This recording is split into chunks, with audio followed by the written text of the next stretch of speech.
بسم اللہ الرحمن الرحیم۔ ایک بھائی سوال کرتا ہے کہ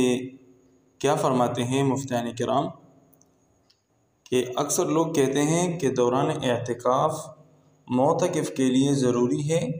کہ لوگوں سے اپنا چہرہ چھپائے رکھے اور کسی کو اپنا چہرہ دکھانا جائز نہیں، کیا شریعت میں اس کی کوئی حقیقت ہے؟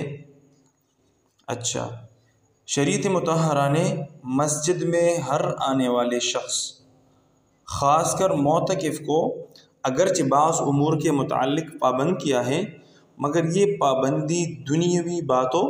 اور غیر ضروری امور سے اجتناب تک محدود ہے کہ جو بھی بندہ مسجد میں آئے یا جو بندہ اعتکاف میں بیٹھ جائے تو اس کے لیے ضروری ہے کہ وہ دنیاوی باتیں نہ کرے اور جو غیر ضروری امور ہے اس سے اجتناب کرے، یہ ضروری ہے اس کے لیے۔ البتہ جہاں تک حالت اعتکاف میں کسی کو اپنا چہرہ نہ دکھانے کا جو تعلق ہے سو شریعت میں اس کا کہیں ثبوت نہیں،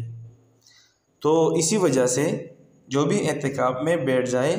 تو اس کے لیے یہ ضروری نہیں کہ وہ اپنا چہرہ چھپائے رکھے۔ لہٰذا یہ کہنا کہ دوران اعتکاف معتکف کے لیے چہرہ چھپانا ضروری ہے، یہ صرف غلط فہمی ہے، غلط فہمی کے سوا کچھ نہیں۔